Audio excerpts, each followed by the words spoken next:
Judge imposed 13 death sentences this morning against reputed drug pin Kaboni Savage. Associate of Savage, who was preparing to testify against him, were killed. In all, 6 people were killed in that firebombing. 4 children ranging in age from 15 months to 15 years, and 2 women. Sons in the head with a bat. I'm gonna smack one of these 4-year-old sons in the head with a bat. Imagine a crime so brutal that prosecutors called it one of the worst cases of witness retaliation in American history. 6 innocent people, including 4 children, killed in a firebombing.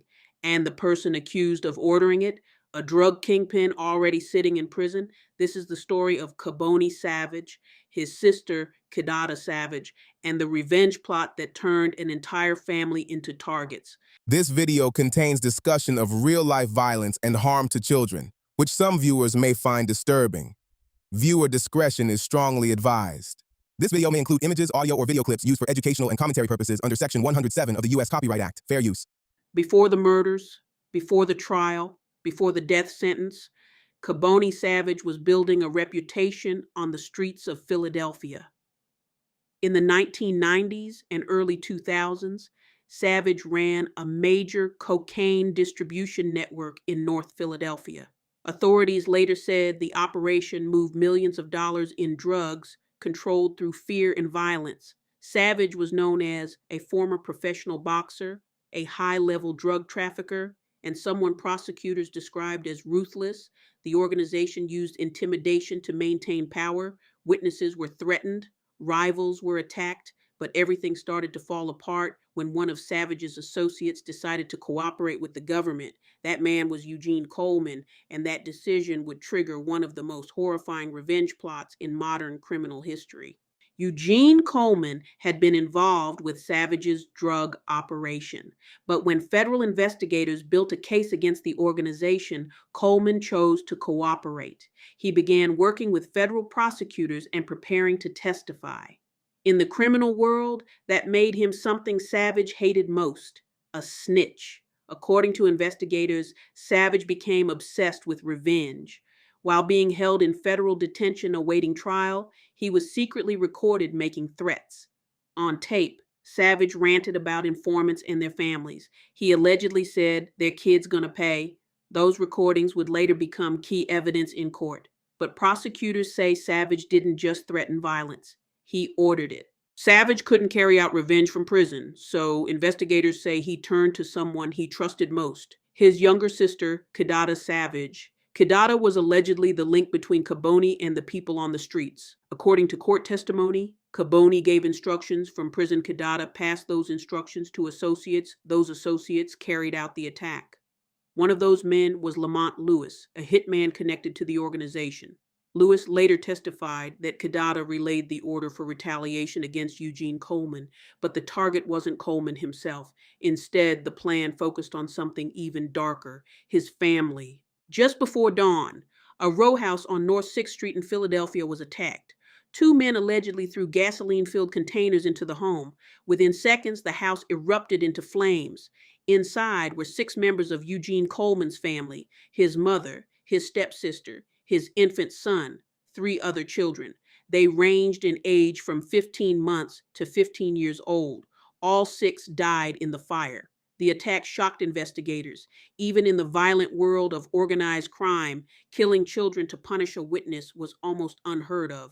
But what made the case even more disturbing were the recordings played later in court. Prosecutors said Savage laughed about the attack while in prison and joked that Coleman should have been given barbecue sauce for the funerals of his burned relatives. Those tapes would become some of the most chilling evidence jurors heard. The investigation into Savage's organization expanded into a huge federal racketeering case. Prosecutors charged the group with drug trafficking, witness intimidation, racketeering, multiple murders. At trial, jurors heard hundreds of recorded conversations from Savage's prison cell.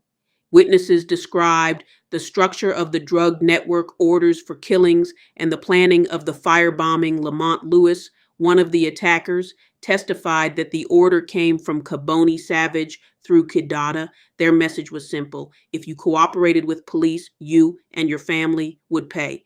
The prosecution argued the Savage organization ruled through fear and retaliation. After a 13-week federal trial, the jury delivered its verdict in 2013. Kaboni Savage was convicted of racketeering, witness retaliation, and 12 counts of murder. His sister, Kidada Savage, was also convicted for her role in the conspiracy. Then came the sentencing phase. The jury had to decide whether Kaboni Savage should receive life in prison or death. After deliberation, they chose the harshest punishment possible. Savage was sentenced to death for each of the murders. Kidada Savage received life in prison. The Savage case became infamous for several reasons. First, the extreme brutality of the crime. The firebombing killed children who had nothing to do with the drug operation. Second, the use of prison recordings. Jurors heard Savage openly talk about revenge and violence. And finally, the case highlighted a terrifying reality in organized crime. Witness intimidation doesn't always stop at the witness. Sometimes it extends to their families. Today, Kaboni Savage has his death sentence commuted to life. The firebombing of Eugene Coleman's family is still remembered as one of the most shocking acts of retaliation ever prosecuted in the United States, a crime fueled by rage, carried out through loyalty and fear, and remembered for the innocent lives lost in the flames. 37 federal inmates who were sentenced to die for their crimes will now instead spend the rest of their life in prison. President Biden moved today to commute their sentences, an act he said was guided by his conscience. One of those inmates, Philadelphia drug kingpin Kaboni Savage, convicted of the killing of 12 people, including 4 children. Those youngest victims died when Savage ordered the firebombing of the house where they lived in an act of retribution against a witness. Action News reporter Annie McCormick has details tonight and reaction.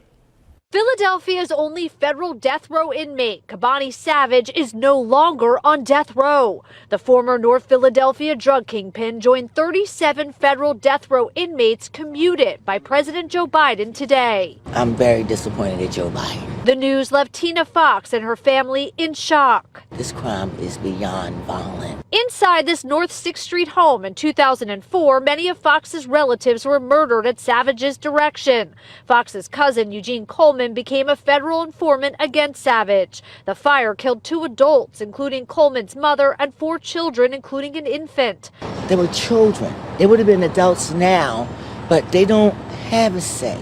You can't hear their voice, and they were killed innocently. Savage was convicted of those murders that he ordered from prison. He was also found guilty in 6 other murders, including a man scheduled to testify against him and rival drug dealers. The national trend has been going away from the death penalty. Defense attorney Fortunato Perry Jr. does not represent Kaboni Savage, but said that Biden's announcement is not a surprise after seeing a major push by critics of the death penalty to abolish it nationwide. As for what this means for Savage moving forward, that simply means that the individual will remain incarcerated with a life sentence as opposed to an effort to have him executed down the road.